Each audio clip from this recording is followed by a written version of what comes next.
This is the story of DMT, or dimethyltryptamine, a simple compound found throughout nature which has profound effects on human consciousness.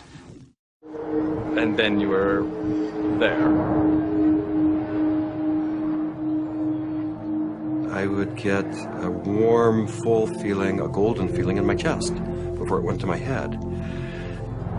When it popped through there, then the psychedelic trip would start. I thought I died. I saw the white clouds, the Renaissance white fluffy clouds with the gods and the angels and all that stuff is what I saw. I thought I was dying and going out, but I did take a quick look at Cindy and a quick look at Rick because I had my eyes open, and they were both there watching, looking very calm. And I go, oh, that's really good news. My body looks fine.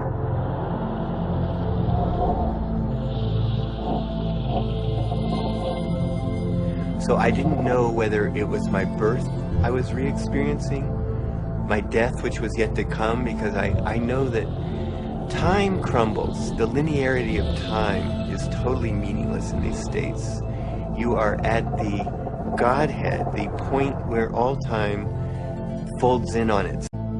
There was no concept of time. It was so disorienting. I was so terrified. I have never in my entire life been so terrified to be blasted out of my body, to leave my body behind, to be going at warp speed backwards through my own DNA, out the other end, into the universe. And so I went right into this white light. As soon as I went into it, I lost any sense of being different, any sense of what I was doing, past, any sense of future. It was absolutely blissful and euphoric, and I just felt like it wasn't I. I was everything. I was the light. There was no sense of separation, no shadows, no differences, no past, no future. It was all present and white yellow light. Then I felt myself falling out of this light, and as I fell out of it, I could feel the light was like a glow, like the sun with flames coming out.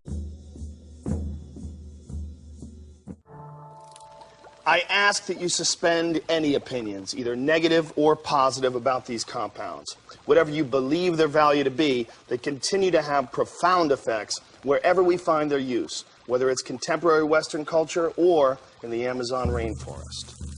It was in the 50s that the ayahuasca churches started going public.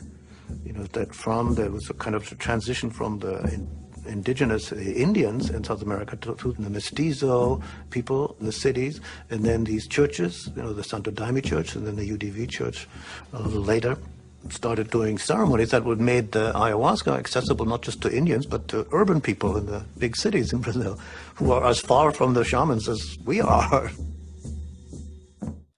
How does one go about studying these plants and compounds? Plants and compounds which produce unimaginable experiences and appear to shed light on some of humanity's greatest mysteries.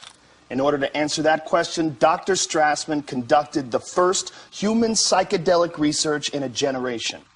One of the things that I had established early on was being able to discriminate between studies in the scientific realm and recreational use. But in the early 1980s, I reviewed all of that literature and could pretty well establish on that if people were really carefully screened and supervised and then followed up, that the incidence of adverse reactions to LSD and related psychedelic drugs was extremely low.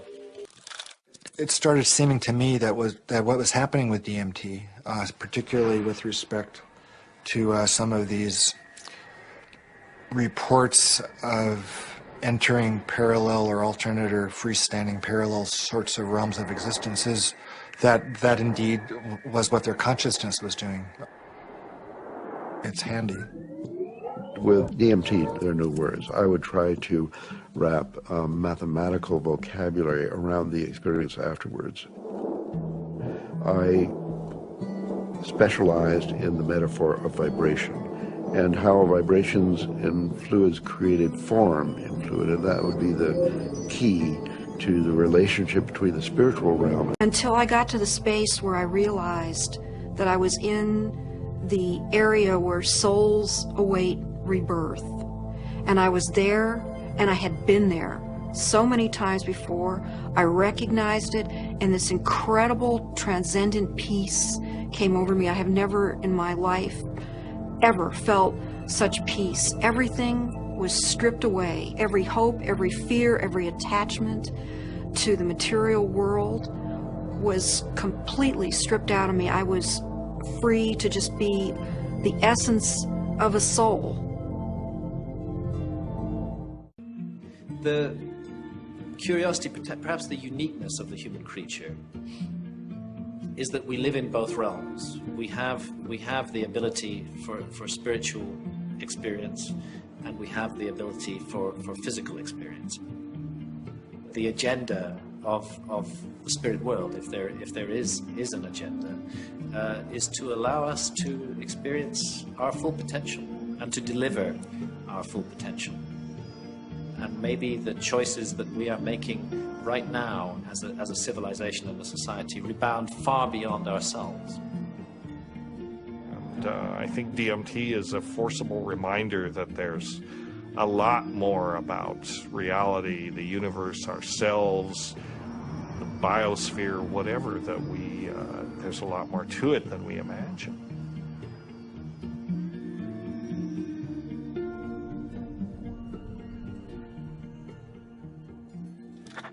It seems our reality is not the only reality. Occasionally the cracks reveal themselves and may even want to be discovered.